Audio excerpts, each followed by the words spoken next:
Hey guys, what's going on? It's Dan back at you again with the MDL weekly breakdown for week 2. I am joined by Ryan, and we are going to be your Red Division hosts for this season. How are you doing, Ryan? I'm doing good. Definitely excited to start getting this train rolling. Certainly has been quite the week for both of us. So this video we will be doing. We have done our best, but I will tell you it might not be our best breakdown this week. So, Yeah, to be um, fair, I got in this morning after being snowed in, stuck in Mississippi for an extra day. The building across from my hotel wasn't actually a building, it was just a front wall where a building used to be, lining the street. And I'm operating on 3 hours of sleep and have already recorded the pregame, so we're going woo! hard this week. Armand's on the front. Armands that were especially notable this week, including Weavile, Hatterene, and this. I don't know why you didn't run wide blends. You appear to have given your Sableye a blindfold. So Yeah, that seems like I accidentally gave all of his Pokemon Bright Powder instead. But yeah, with that being said, let's just go ahead and hop into the first game, and I'll let you take this one first. We have Charles versus Johnny. So why don't you tell me what yeah. happened in this match? Yeah, this is certainly an interesting one. The league did vote in the pick'ems for Charles to win. He actually got a pretty commanding +5 win, 2-0. This was certainly an interesting set. I really liked a lot of Charles's play in this set in particular. I think the Weavile Genesect lead struck me as extremely risky into a team where everyone's like, oh, there's a fire weakness. But Johnny doesn't really have like a fire type, you know?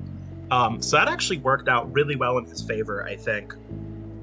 Just putting some good pressure on. The real MVP of this was 100% that Weavile. Getting the Technician to break through the Choice Scarf on Mr. Mime, Technician Triple Axle, or it might not have been Technician, but Triple Axle killed regardless. Having it actually speed creep the Marshadow.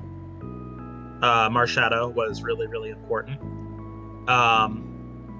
And it was just really good, in my opinion, commanding showing on that end in terms of the Weavile performance. We got to see Celebi this week, click Expanding Force, which was exciting. I've been wanting to see that thing hit the field.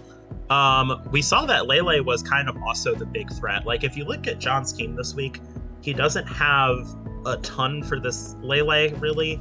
It can hit basically the entire team neutrally or even super effective with coverage options.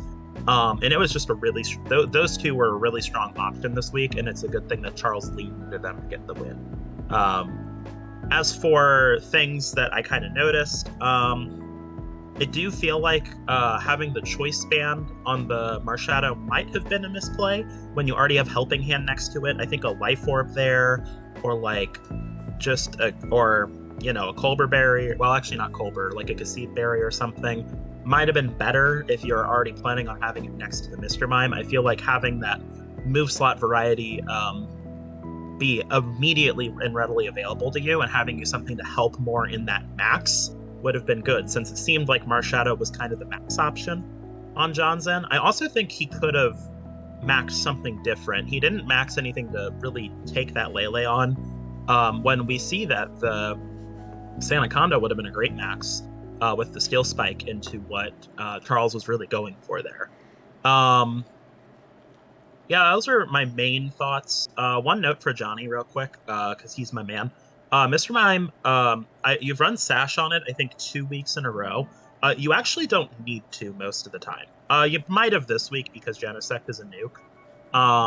But in general, filter Mr. Mime with like fully invested defensive stats can actually eat hits pretty well. And you can usually just get away with running the berry. It usually lets you live a couple extra turns if you kind of know what you're teching it for. Obviously, I think you'll do that at some point in the future in the way that you're EDing in me, but just something to know because I've done calcs of that thing before, and to me, it was like that thing can be living, I think, a few more hits than you're currently giving it credit for. Yeah. Yeah, and I was going to say, so Marshadow deals with Tapu Lele decently well, but if Marshadow goes down, then the Tapu Lele just looks pretty free into a lot of what Johnny has. And Johnny seemed to play rather cavalierly with the health of the Mars Shadow, making it to the point where Yes. it was very hard to preserve to actually beat the Tapu Lele when he needed to beat the Tapu Lele. So I think not preserving that countermeasure just let the Tapu Lele go in a lot more than you'd think on paper it should be able to into a Mars Shadow team. Yeah, I'd agree. Really well played on both ends. I liked the prep on both too, but I really think Charles showed his mettle this week and earned this win. Really good stuff. All right.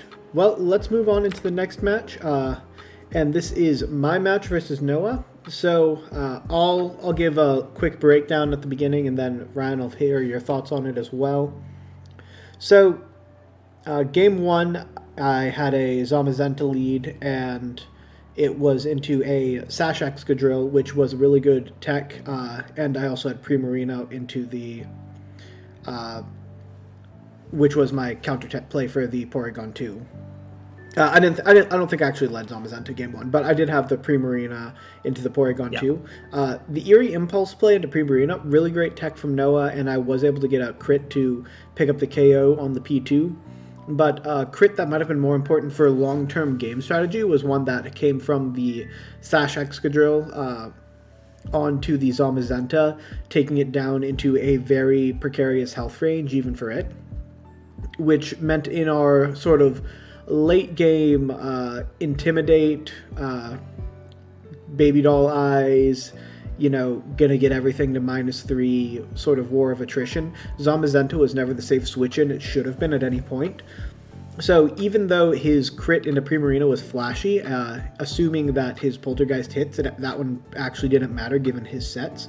But the fact that I couldn't actually switch in the Zamazenta into those attacks at any point really made game one almost impossible for me to navigate, so he picked up game one. Game two can be summed up with Wide Lens Will-O-Wisp miss. Noah played well to capitalize on that, but that let a +2 Excadrill with 1 HP survive far too long into my team, and there were definitely some misplays on my part in terms of targeting, but I had to try and make some reads to come back from the 93% miss, and Noah was able to pick up a very, very nice 2-0 into me this week. A lot of it coming down to, unfortunately, some of that RNG. Like, Noah, don't get me wrong, Noah played very, very well. But both games, he had some very fortunate things that made it difficult for me to come back from. But he absolutely slammed the door when the RNG, which is just a part of the game, opened it for him. But what are your thoughts on this week? Yeah, Noah's a very good player, and I actually really liked a lot of his prep this week. Sash Excadrill is super smart into you. So is the Eerie Impulse tech. I think that's a great way to get around the Kyurem and the Primarina. It's something I think a lot of coaches that are going to be playing Noah in the future are going to have to be really aware of. P2 with Eerie Impulse for cover and some nice Eviolite defense bulk can be a real pain in the ass to get rid of. And there's also just other good techs. I really like the Power Whip on the Gyarados. People do forget that Mon gets Power Whip sometimes, I've found. And just overall, I think he had... I do want to compliment his prep. Absolutely. Here. I also do want to compliment... What? I said absolutely, yeah. Yeah, the other thing I really want to compliment him on is that, yes, there was some... I would say the RNG definitely did favor him this game, but RNG does not a match make. Right. You can be a pretty bad player and manage to get some really exceptional RNG and still lose. It's knowing how to capitalize on RNG and knowing the types of plays Dan had to make once things started going downhill for him was really key for Noah, and that speaks to a really high level of play and a high level of game knowledge. So huge props to him, because sometimes when you get that game to me wasn't locked up had Noah had not, that game 2 was not locked up had Noah not played it the way he did, if that makes sense. Yes. So I just feel like it's important for me to give him those well-earned dues. I actually do think Dan, your prep was really good this week. It's really unfortunate when you run something like Wide Lens and then you miss. I have been there. Yeah, I ran it specifically for Will-O-Wisp. Matt has never been there before, but you and I have. I've run it before and had like I've had a 97% accurate like triple axle miss before. It just sucks. Mhm. So sorry about that. But this was actually, I'd say, not even potentially the most taxi set of the week, uh, which is a great segue into the next game. Yeah, the most Woo! potentially hacksy set of the week. Why don't you take this one with wide headering? Yeah. So Jess brought this really, really, really cool team, and unfortunately lost. And Dina brought a Hattery, and that was it. There's 5 other mons on the screen. I don't know if they matter very much though. So I just want to talk about this one a little bit in regards to sort of how things played out. This was a match that did generate a lot of conversation in like the match talk chat and in the server. So essentially, there was game 1. Jess kind of went in with the Snorlax. I think it was Eevee wrong because with Gluttony, it should have eaten that berry once it got the belly drum off. I don't really think that mattered though in the end for the game. And was planning to kind of go in with that Gmax Snorlax after belly drum boost, which to me is a pretty good, solid option, especially when she was definitely expecting Dina to go for that Trick Room game 1, which I think was really smart on her part. And unfortunately, the Gmax Hatterene, one of the smites, did get a really, really key confusion. I think it was a double confusion even. That Smite 100%. gets guaranteed confusion. No, as in hit themselves in confusion. Right, okay. I think there was a double one at some point. And actually, I haven't watched this game since it actually happened. So I watched it that night. Going into this one a little fresher than I'd like to be. But unfortunately, that did not play out, and Dino was able to take game 1. Now, I have to pay Jess huge props here, because the Iron Ball Magnezone was the coolest thing I've ever seen. That was such a good pivot. You got to see a burnout Moltres, which was awesome. And things were actually, in my opinion, looking very in Jess's favor for game 2. I think she would have won it had she not lost a turn to the hitting herself in confusion on that Magnezone. It was a little saddening to see because it honestly felt like game 1, even regardless of some of the RNG factors in game 1, I felt like Dina usually still won game 1 anyway with what she had in the back and kind of how that scenario was playing out with the Snorlax. But game 2, I think, was firmly in Jess's favor until that turn happened. I think she probably would have won it. I actually think that Dina got a little out-prepped potentially for that game 2, and it was a really, really cool team. And it was, I mean, that's the thing if you run something like Hat, though. You know, if you're going to run something like Gmax Hat, sometimes you get those kind of wins. Same thing with Gmax Butterfree. A long time ago, like way back in season 1 or 2, Maxwell ran Gmax Butterfree into Tay, I think, and got a double sleep or something ridiculous like that, and actually won the game off that. So some of those max moves can be really hard to deal with. I feel like, could Jess have teched like a Person Berry or something? And my answer to that's kind of no. She kind of needed the Iron Ball on the Magnezone in order for it to have done what it did. So ultimately, I think this is a testament to just how scary Dina's team is. This team was highly rated in the PRs, and just the fact that you can have someone, I think, prep really well into that team that's already really hard to deal with and then still struggle, I think is a testament to the team in itself. Do you have any additional thoughts, Dan? No, I think that just about covered it. It was a really fun game to watch, even though it was short and seemed much more one-sided than it actually was. Yes, sometimes 100%. RNG do be like that, and between me and Jess, we play next week, so one of us is bound to not have that RNG happen to us, right? That's how math works. Yep, facts. But moving on to the last game, this was what I thought was the best set this week, was you and Raz. So, game 1, you had a pretty passive lead with the Raichu and Persian, if I'm remembering correctly. Yes. But Raz also had a very passive lead. And you guys just sort of both sat there and were passive for a couple turns. And then your Celesteela came in. And you didn't max the Celesteela right away. You were talking about wanting to make sure you preserve it for a defensive max later on, and then his Metagross came in later, and then you finally maxed, and he finally maxed, and in the end, you just sort of outlasted him because you were able to recognize your win condition before he recognized what your win condition was, so you were able to get there before he could get there. In game two, he led Regidrago, and you played poorly against it, and then he won. Yep, that and then was game. Yeah, and then in game three, he tried leading Regidrago again, and you had a fake out Dragon Pulse, and you won.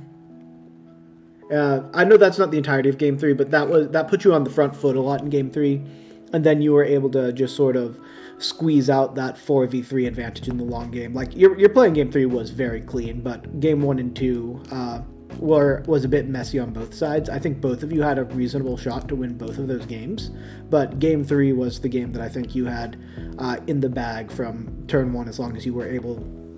I'm going to say with proper play a lot this season. It's something I've started saying a lot more recently, and I think this applies to mine and Noah's match as well. Noah, the RNG put him in position where with proper play he would win, and he did, but with proper play is a huge caveat because it's so easy not to have proper play. But you were in a position where with proper play after turn one, you do win that game 99% of the time.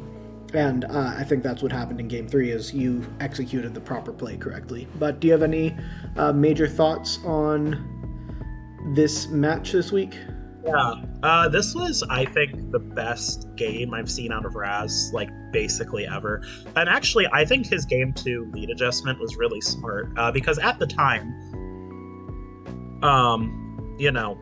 if I had led Persian Raichu again, which I was not inclined to do again, that actually handled the Drago Torn lead pretty well. So then he was sitting there thinking, like, well, he might try to bring the Latios back out, or he might try to kind of pivot into that Nidoking, which is what I did. I pivoted more so into the Nidoking, and I tried to play with that, and it did not work out for me at all, and it definitely cost me in a big way.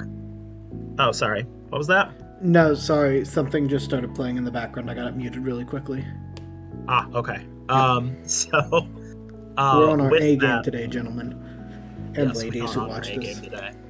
And with the set, I think he did a really nice job in prep. This was kind of my worst case scenario team, if that makes sense. Like, you kind of build going, okay, here is my finished draft of my team. If he brings these mons, this is kind of my worst case scenario where I still have, like, maybe have a shot. And this was 100% it. It was Metagross, Torn, Drago, Electabuzz, Marowak, Prevenant was the team I was most worried to see. And he did bring it, and he brought it and played it really, really well. I was definitely sweating throughout this match, and it was definitely, I think, a great set. It feels kind of unfortunate because, to an extent, I feel like Red would have had a set more akin to what Raz and I had. I feel like you and Noah would have had probably a set that went to 3, and Jess and Dino would have had a nice set to 3 had circumstances been a little different. But this ended up being the game that had those circumstances, and I think had the best back and forth in the division. So yeah, Azumarill never gets full parad. Azumarill is a beast. I don't know what to tell you. That I have loved that mon for a while, and it is so thrilling that I get to use it for a whole season because you just kind of put your trust in it. Azumarill, luckiest Pokemon, can freeze you on 3 ice punches in a row and then never get full parad. It's too good. So, yeah, I think that's all for this week's breakdown. Any closing thoughts, Stan?